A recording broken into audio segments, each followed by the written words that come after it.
Welcome to the Mike and JD Show YouTube channel. Thank you for being here. I want you to do me a big favor before you check out this clip. I want you to hit the like button.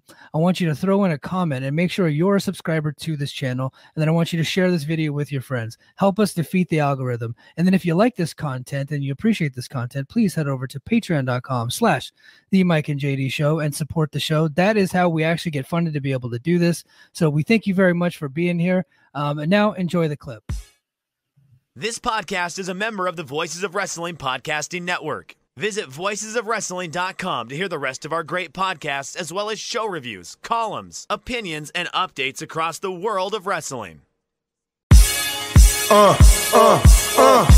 Competition starting to get thick, it's the click, so I hope you watch your A game. Mate, no rain from the track when we unite and spit. This isn't A game, better bring your A game. Competition starting to get thick, it's the click, so I hope you watch your A game. Mate, no rain from the track.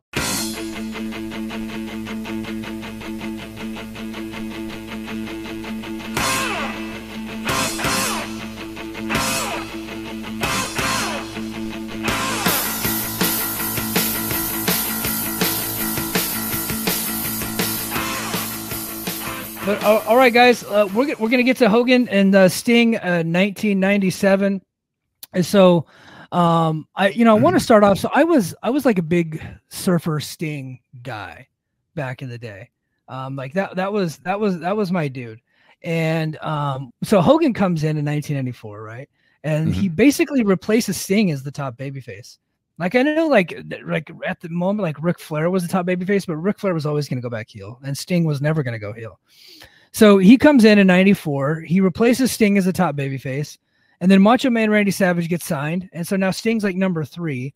And then like a year later, like Luger comes in, right? And so they lead into the Bash at the Beach with Kevin Nash and Scott Hall, and they're doing the whole NWO angle. And Sting was kind of like their backup plan if like Hogan didn't want to do it, and Hogan ends up doing it. But I just thought that the whole storyline was just tremendous. Like an amazing job. Got to give the guy credit, Bischoff and Nash and Hall and all those guys, for picking Sting to be the vigilante, because I would say this is his transition from Surfer Sting to the Crow Sting is the greatest character transition that I've ever seen in the history of pro wrestling. Like I don't think I've ever seen anything like it. Like outside of like a guy leaving a territory and going to get a mask and coming back, you know what I mean? Like this guy was in the same territory, puts on different face paint, and now he's a completely different character. He's wearing a different costume and the whole deal. Just him becoming like vigilante Dark Knight Sting hanging in the rafters, and previously being Surfer Sting is like the greatest thing I've ever seen in wrestling. The differentiation was so stark, right? Like you said, he goes from the colored face paint and the crew cut, the bleach blonde crew cut to what a lot of people associate Sting as, right, to begin with, right? A lot of people will just think of that immediately. And I mean, it was perfectly well done. And I don't think it would have been as successful if the core of the NWO wasn't so despised, and hated, because there was a legitimate contingent of wrestling fans who really hated the NWO and just for what it was bringing to the business and what it represented, even though it was a stroke of genius. And yeah, kudos to them realizing we need a hero. We need someone that the people will be able to relate to, that they'll be able to get behind, to try and topple the NWO. And I don't know how early or this was thought in the process of the NWO, but it had been a while. They were starting to talk about, NWO was going to take over. You remember they were buying airtime on WCW. You remember all this stuff. Oh yeah. And they were talking early on about, we're taking over WCW. It's going to be our place. I feel like the seeds were sown very early in the process. Were they just there and thinking, well, we'll figure something out early. We'll figure something out down the line, which is entirely plausible. Or did they already have the plan of it's going to be Sting, right? And then isn't it Scott Hall who came up with the crow idea? I think he's credited for that, right? He is credited for that, and kudos to him for that. He's like, the famous line is like, Scott Hall tells Sting, he goes, "Have you ever seen The Crow?" And of course Sting is not going to watch The Crow, and he's like, look at the Crow. And speaking of which, they're doing a remake of The Crow. Can we just not, like, seriously? Are we gonna do, like, grunge Crow was cool, but do we need emo Crow? Like, we just had emo Batman with the guy from Twilight. I don't think we need this this new Crow. But anyway, so he says, look at the Crow, look at the makeup, and he goes, look, I'm not telling you to rip off Taker, but rip off Taker. And I never really looked at it as kind of like a rip off. They were darker characters, but I didn't think he was ripping off like the Undertaker. Very much was ripping off the Crow. But I thought it was so awesome because not only did he not identify with the NWO, right, but WCW, he felt, had turned their back on him because the NWO had they hired a fake Sting, a guy with Sting makeup, and it wasn't Barry Windham this time. It was, I think the guy, he went by Cobra, right, back in the day. So like they got the Cobra, who kind of looked a little bit like him, and to do an attack on WCW talent. And then so WCW thinks that like Sting is the guy, and he's like, guys, I've been here carrying the torch for this company. You hired this Hulk Hogan idiot who Ole Anderson knows is the shits, and to replace me. And Randy Savage comes in, knocks me down another peg, and then now you guys are believing that I have turned my back on WCW. Well, screw this noise. I'm gonna go paint my face a different color and hang out in the rafters, and you guys can all eat shit. No, and it's funny when you consider how it all ultimately played out. WCW turned their back on him again, but we'll get to that. But no, the transition was the transition was tremendous, and it got people excited. And honestly, like it kept breathing life into it. Did two things. It kept breathing life into the NWO shtick because one could easily argue that once the Sting angle was done, things started to spiral, and it just it started getting really heavy-handed, and it kept Hulk Hogan relevant as the world champion.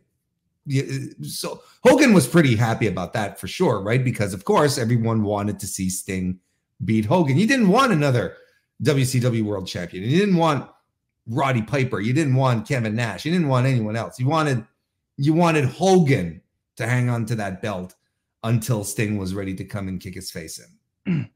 Yeah, and I just love the mystery around him because there for a little bit of time, at least in like 96, like late night, like from like the summer of 96 all the way to the end of 96, you didn't really know exactly which way Sting was going because he would come down from the rafters. And I remember specifically, like he attacked like Rick Steiner, who was like a WCW babyface. And then I think he attacked Jeff Jarrett, which I think everybody's like, okay, yeah, you should attack Jeff Jarrett. But because Jeff Jarrett, I think just at any time you should attack Jeff Jarrett. But like, he had attacked him, and then like there was a little bit of a feud there. But they didn't have him wrestle. He just kind of just stuck up in the rafters, just being mysterious like all the time, and you never really knew where he was leaning until like finally that moment hit where he comes down from the rafters and attacks the NWO, and the place just went insane. And he takes out everyone, right? Only he takes out everyone, but it was perfectly built, well, I don't know if it was perfectly built because it was really it got really long. They stretched it out a lot, okay, he's in the rafters again, but once things started to heat up, it really got interesting. As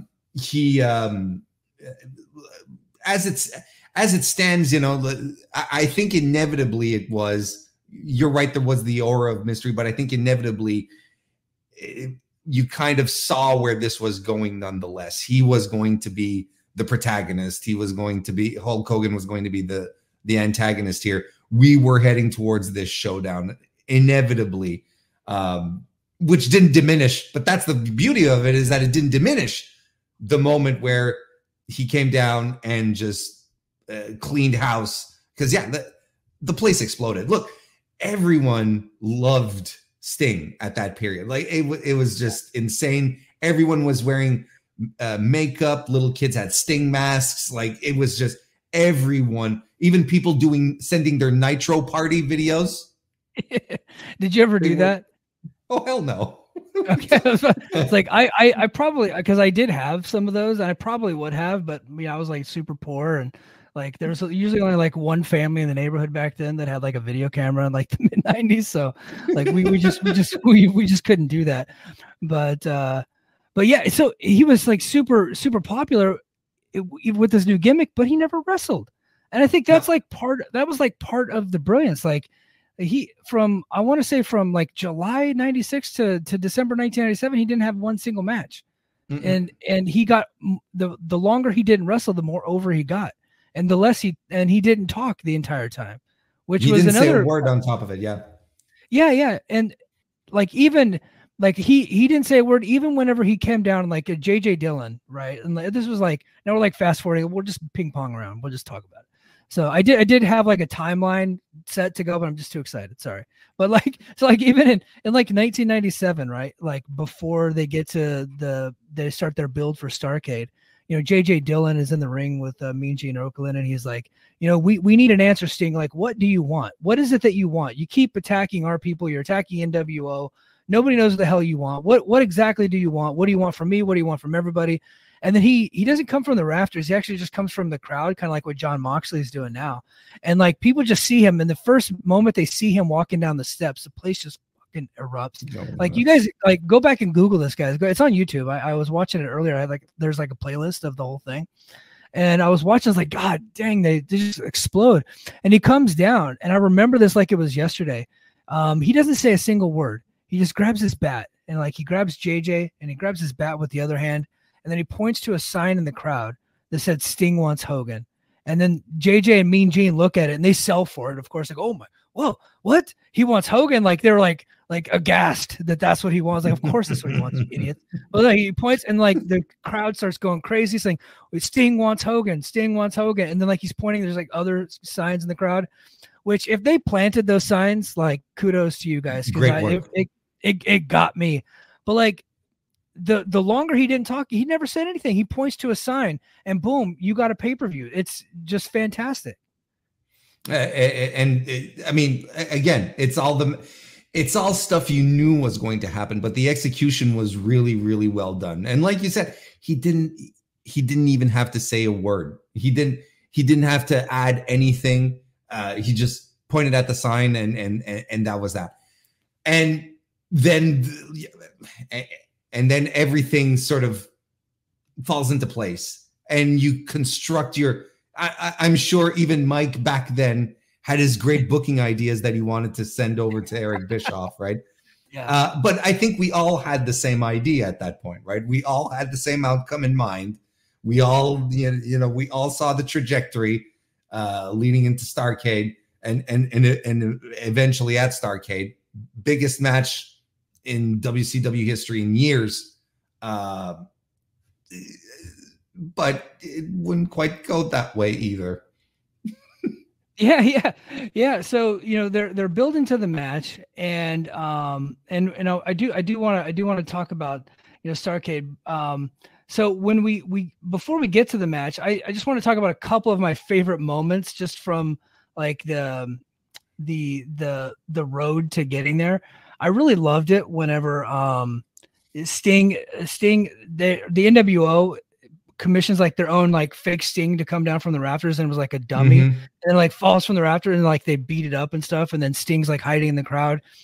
Some of my favorite moments ever from Sting is when he's hiding in the crowd with a Sting mask on, and then he takes the mask off and it's Sting. Like so like, yeah, those are just some of my favorite moments. But yeah, so we get to I was trying to pull up the stats. I think I had the stats at one point, but we get to the MCI Center in Washington DC, and I think they did, I want to say like close to like 20,000 people in there, and I know they sold over, I want to say over 700,000 pay-per-views for that, which is tremendous for what WCW was doing at the time.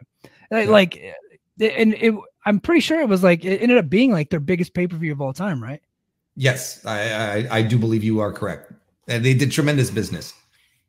Yeah. So it really is the biggest pay-per-view match that they in the history of WCW. And Sting arrives to the building that day thinking he's gonna win. Everybody that bought that pay-per-view, and I bought the pay-per-view, all of my friends bought the pay-per-view. We all bought that pay-per-view thinking that Sting was gonna win, that Sting was gonna defeat Hogan. So they get to the match, or before they get to the match, Eric Bischoff and Hulk Hogan take a look at Sting and they're like, "Hey, brother, this guy didn't have a tan. Like, he's supposed to be from Venice. The Dark Knight, hanging in the rafters, doesn't have a tan, brother. I don't know if he's ready to do this thing. I don't think this works for me, brother. I think I need the belt for a little while longer." Could you imagine tanking your entire company because your top babyface isn't tan? You know, and Bischoff has tried he's tried to walk that back a little bit, you know, the tan thing, you know, where he was like, well, not just the tan, you know, he wasn't working out, you know, he didn't look jacked, you know, he wasn't. Sting wrestled, yeah, he wrestled in a, you know, one of these body tops, you know, whatever you, sleeveless tops, you know, right? And his arms looked fine. Like, no, he wasn't juiced out to the max, but his arms looked fine. He didn't look out of shape. He wasn't sporting a beer belly, and Sting wrestled in that gear for the entirety of the rest of his WCW career. You know, I don't think he ever went bare chested after that, right? I think in TNA for like one match he did. I think he did for one match. But no, he never really like full time ever. But he never really looked like he was out of shape either. No, it's look, anyway, this, you know, it's a sidebar beside the point that, you know, at some point Bischoff started, when he became the object of ridicule, when he said on his podcast that he didn't give the main event to Sting because he didn't have a tan. He started to retcon that a bit as well. You know, there wasn't just that. And then other things happened during that meeting that, well, I'm not going to talk about them because Sting said them. And if Sting has never talked about them publicly, well, it's not my place to say. So we're going to leave it there. But me and Hulk, who's the fucking booker here? Who's the guy here, right? Bischoff should have put on his big boy pants and just realized why everyone was buying the pay-per-view, why he sold 20,000 tickets, and just do the right thing instead of coming up with this convoluted finish, which got even more convoluted because something else happened during the finish that no one's quite sure about, and just completely tainted the moment that was supposed to be like the ascension, finishing the story. Yes. No, I'm glad you brought that up, and I think we'll get to that point in a second. That's a good point, actually. I think there are some parallels to it. So we get to the match, the main event, the biggest match of all time, and then I want to say it was like, it had to, and you guys can correct me in the chat if you remember it better than me. I did just recently watch it, but it was like 8 minutes into the match where Hogan hits the leg drop and gets the 1, 2, 3 on Sting. And Nick Patrick does like a regular count when he was the plan was he was going to do a fast count because he was the heel ref, right? And he ends up just doing a regular count. And it was like super, and like everybody's like looking like, what the hell's going on? It's such bullshit. Like like booing everywhere, people going crazy. And then they bring in Bret Hart, right? Fresh off of Montreal, the biggest story in all of wrestling, right? Him punching out Vince McMahon, getting screwed over a month earlier on Survivor Series in Montreal. So WCW has him now, who could possibly become their biggest babyface if they play their cards right. Or maybe like a good, like solid number 2 behind Sting if they didn't screw this up. So spoiler alert, he didn't. Yeah. So they bring him out and he punches Nick Patrick for doing a regular count. Like he did like his actual job. Like he didn't do anything heelish. So he punches him out, he comes into the ring, and then Sting ends up getting the Scorpion Deathlock on him, and then Bret Hart calls for the finish. And it was like maybe 15 minutes total. It was like the biggest pay-per-view of all time. They did nothing in the match. The whole thing was crap.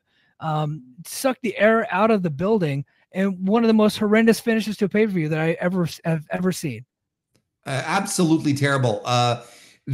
What was laughable in the whole thing is that the rest of the show, or of that match, I should say, played out as if Nick Patrick did the fast count, but he didn't, right? Because the idea was he does the fast count, calls for the bell, Bret Hart stops the timekeeper from ringing the bell, and he says in the microphone, "This is not happening again." He's directly referencing the screw job. He says, "I'm not letting this happen again." So he's but there's nothing to there's no screw job. There's nothing to not let happen again. Nick Patrick called it down the line and did a regular 3 count, and Sting didn't kick out. That's just how it goes. And this is part of the story where, no one's quite sure exactly what happened, because they were supposed to do the fast count, but someone told Nick Patrick, after everyone agreed on the finish, to not do a fast count. We can all assume who. Right. Did Nick Patrick ever come out and say that it was Hogan? He was on it. He did. I think it was Dave Penzer had a podcast for a while, and didn't they all? Yeah. And he was on it, and they talked about it, and Nick Patrick said, "Look, I have the boss telling me one thing, and then I have one of the top guys," and he didn't say the top guy, right? He didn't, but I have one of the top guys telling me something else. What am I supposed to do? Kind of thing. Yeah, like I'm paraphrasing his entire, I'm shortening it, TLDR here, but that's essentially what it was. Yeah.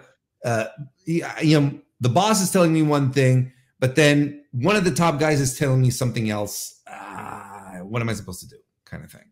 So, we can all assume who made the call. Yeah, I think it's a reasonable assumption that it was Hogan that made the call, and that single call that he made was the catalyst to tanking the rest of Sting's run in WCW, because he was never the same. No. And then Bret never got off the ground.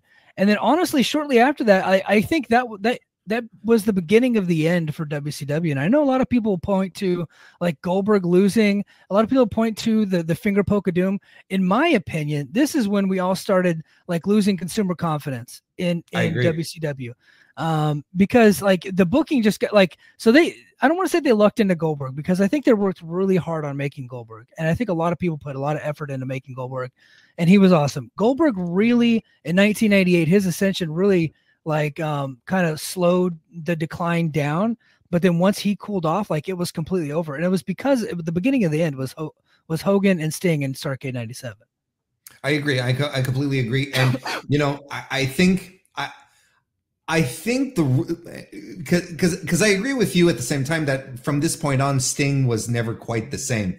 But I think that the nail in the coffin, the true nail in the coffin, was the following night on Nitro when they redid the match. Do we have time to talk about this real quick? Dude, we got all the time. Dude, I'm in Hawaii. It's not even 8:00 right now. No, but I don't want you to go into flagship territory here. But the real impetus, I think, to Sting never really recovering from all of this is on the next night they decide to do the redo on Nitro. Right? They do this whole thing with J.J. Dillon and the executive committee, and Sting is doing an open challenge, and it's Hogan who accepts, and they do the whole thing, right? And they redo the match, which cuts off. Right? You never see the finish of the match, but they air the finish of the match on the debuting Thunder, WCW Thunder, that was debuting that week. So a lot, a lot of people were really mad and wrote to Turner to let them know their displeasure of not seeing the finish of the match. But a lot of people then are like, oh, this is a promotional tactic to get people to watch Thunder ultimately, right? Both things, it makes sense to me.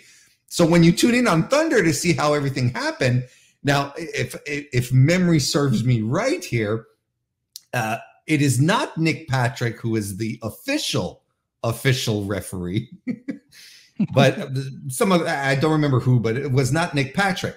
But during the match, the referee there's a ref bump, and then Nick Patrick runs in to do a count on a roll up or whatever, and he does a fast count. Yeah. Now he does the fucking fast count. He does what he's supposed to do from the night before. Yeah, exactly. He does the fucking fast count. Yeah. So Hogan starts celebrating, but then the other referee wakes up and he's like, "No, I'm the referee." So the match continues. I could only imagine someone in the audience not hearing commentary, not hearing Shivani and trying to make sense of this. Everyone's confused in the audience. The match continues. Sting wins the match with the other referee, with the original official, and then J.J. Dillon doesn't know what to do, right? But anyway, so then after they do that, they have Hogan come to the ring because J.J. Dillon has this announcement that he has to make, and it breaks his heart. It's something that churns his stomach, it's got him inside out.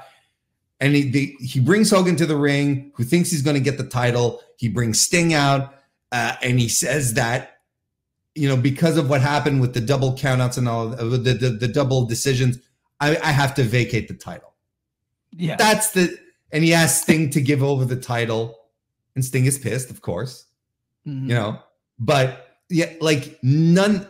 So I think from that point on, that's where, like you said, I think that's the perfect terminology. Consumer confidence started to dip because you're like, well, what the fuck? We just spent months getting excited for Sting's title run, and now you're just yanking it away for no apparent reason.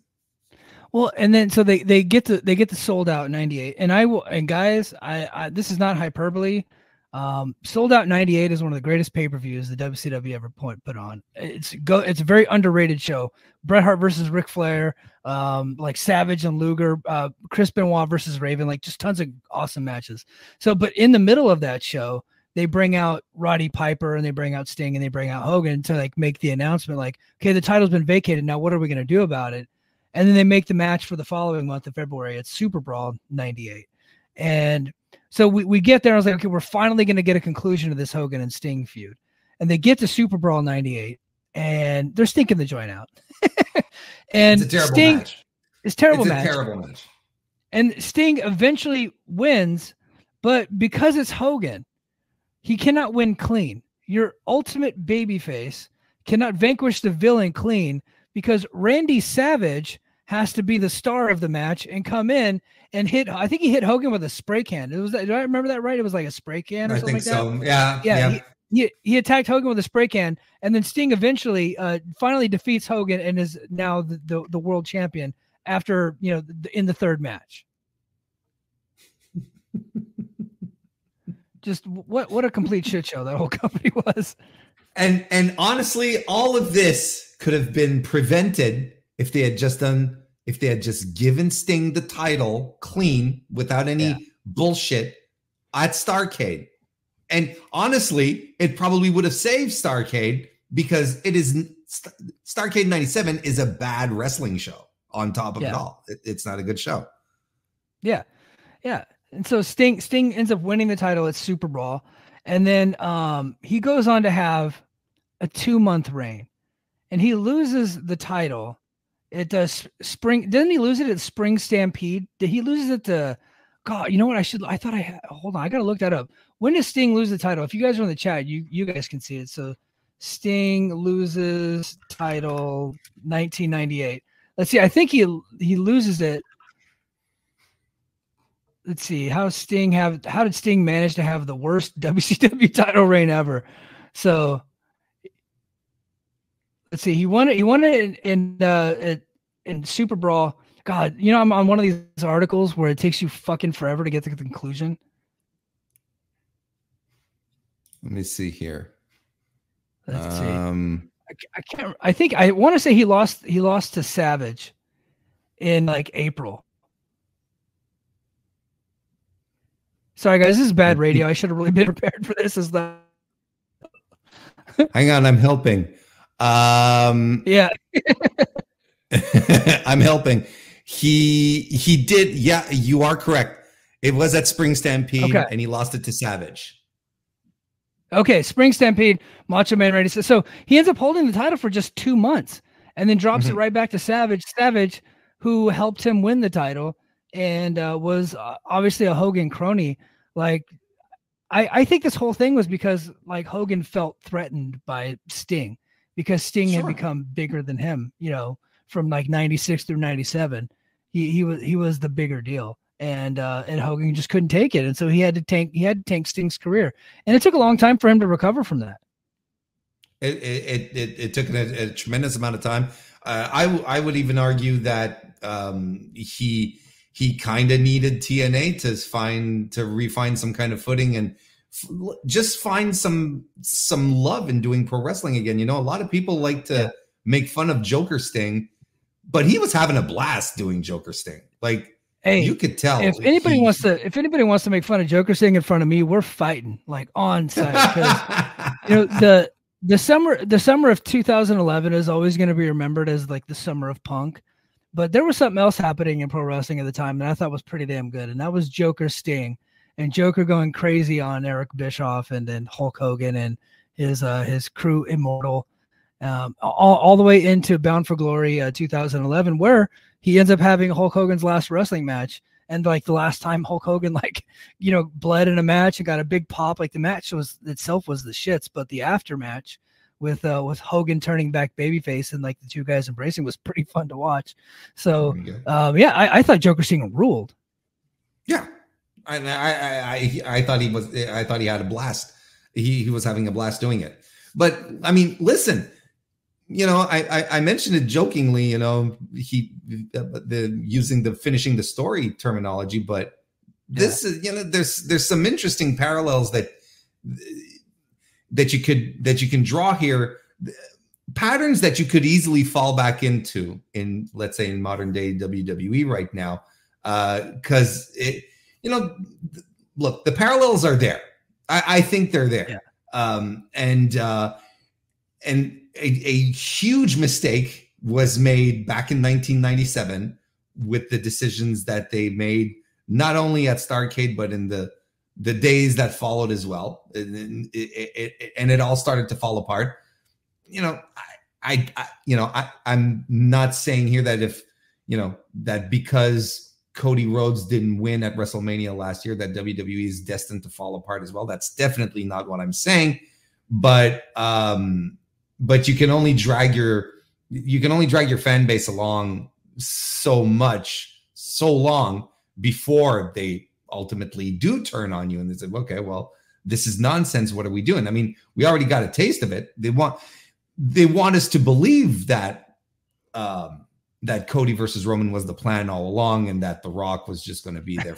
They want us to believe that's what it was, but that was not the case. They've been trying to do Rock versus Roman for the past 3 years. Yeah, well, and as Joe Lanza will tell you, and he's spot on. The Bloodline story was always, the conclusion was Rock versus Roman, like that, like from the beginning. And Cody was just kind of like a side part of the story. You know, finishing the story, I think is very appropriate. You know, Sting not winning at Starrcade 97 was way worse, I would say, because that was like a colossal failure that ultimately springboarded the end of WCW. Sure. I felt like Cody losing at WrestleMania could have been very, very bad. The difference was, I think they could have tanked Cody's career, but fortunately for them, they were able to kind of regain some steam, and now he seems to be hot again going back into this Mania. And they're a more competently ran company than WCW was at the time.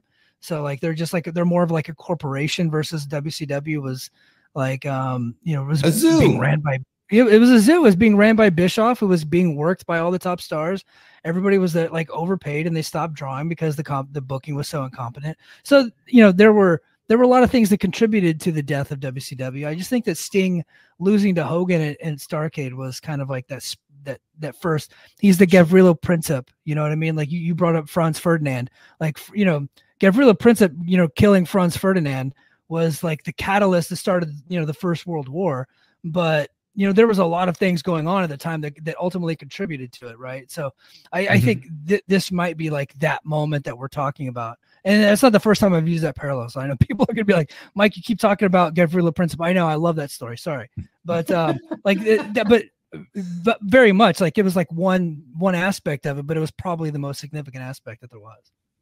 Yeah. You know, there's a lot of, again, there was a lot of stuff going on, and there's a lot of very poor decisions that were made after that on top of it. But this was definitely an impetus. This was a spark. It was a terrible decision that capped off a terrible show. And the next few days were just absolutely ridiculous. And yeah, I mean, Sting, for everything that he gave to the company, you know, I'm with you. You know, it's a shame that he ended up his tenure ended up like this because one man was afraid to share a spotlight, to not go quietly unto the night, who still thought that he had something to give when all he would do is take. And unfortunately, you know, Sting was a casualty of that. Yeah, absolutely. I think you said that beautifully. We've often said here that Sting's greatest rivalry was with the WCW booking and WCW politics. You know, he had to deal with it with Ole Anderson. He had to deal with it with a little bit with Flair, with Hogan, with Bischoff. I think TNA always did a pretty good job with Sting. I think some of the storylines are a bit kooky and wonky. I was never a fan of the Abyss one. But I always felt like they treated him with reverence. Not on his way out, though. His way out of TNA, like him, like losing to Nick Aldis, and kind of like they kind of cast him aside. But you know, God bless Tony Khan and AEW for the job that they have done with this the last few years with Sting and the company, and the big send off that we're going to get to see on Sunday night in Greensboro with Revolution. Main event, Young Bucks versus Sting and Darby Allin. I am so stoked for it. I think they just did a tremendous job. Sting finally got treated the way he always was meant to be treated, right? Like with reverence. They treat him like a legend, like he's an icon. He's always being held up on a pedestal every time he's on the television show. So I just think that they've just done a tremendous job all around. And he has to. You know, it goes both ways, right? He has to. You know, there's an entire generation of wrestling fans who've never seen a Sting match in their life, right? You know, you and me were the old guard, but a lot of wrestling fans these days had no idea who this guy was. You know, his matches would always over deliver every single time. His promos, everything he did was spot on. Even in AEW itself, he's worked to deserve this send off, regardless of his, you know, or on top of his career, of his legendary career. Even what he's done here in AEW has warranted that. So, it's you know, there might be a tier or two in Quebec City and in Hawaii on Sunday. Yeah, I think there will be. Warren, I really, really greatly appreciate you added so much to this show. Thank you so much for being on the podcast this week. JD, God bless you. God bless the Oliva family. I know you guys are going through a lot. So we just hang in there, buddy, and we'll hope to see you soon. Hey, Warren, let's get some plugs before we sign off here, man. Well, I do the Mr. Warren Hayes show, which, like Mike mentioned at the start of the show, you can follow on youtube.com/Mr. Warren Hayes or on your favorite podcast application right now. Like I said, you know, there hasn't been any new content recently. But I'm slowly getting back into, you know, as much as you were thanking me to be on the show. I'm truly appreciative of you inviting me. I love what you and JD do. And on top of that, it's allowing me to dip my toes in and see how medically I can put up with this. So it all. I'm no doctor, but I am a fan, and I could, your performance tonight, I'd say you're ready, brother. And I think we need to hear your voice back in the space. I think so. So it'll be a question of a week, a few days, maybe, and I'll be back. YouTube.com/Mr. Warren Hayes.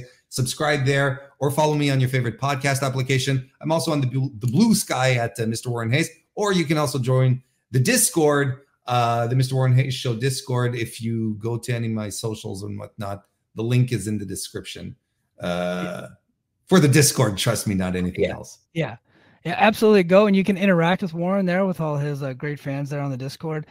Speaking of Discord, the Voices of Wrestling Discord, you can interact with me over there on the Mike and JD Show thread or the TNA thread. I'm in there arguing with people all the time, so come join us over there on the Voices of Wrestling Discord. Make sure you go to patreon.com/the Mike and JD Show if you like this content. I will be back this weekend with an AEW Revolution review. I might even go live right after the show. It depends on the schedule. Sunday nights are tough in the Gilbert household, but I am going to try to make this thing happen. So, and I'm going to do that strictly for Patreon. So patreon.com/the Mike and JD Show. Plus, I'm going to have Brace for Impact coming out this weekend. I'm one of the only idiots in the world that has an Impact podcast or a TNA podcast. And I love my TNA podcast, and I love the fans of that show. So thank you guys for being here. I really do appreciate you. We appreciate you, Warren, JD, God bless you. And until next time, mahalo. Competition starting to get thick, it's a click, so I hope you watch your A-game. Amen, no rain from the track when we unite and spit. This isn't A-game, better bring your A-game. Competition starting to get thick, it's a click, so I hope you watch your A-game. Amen, no rain from the track.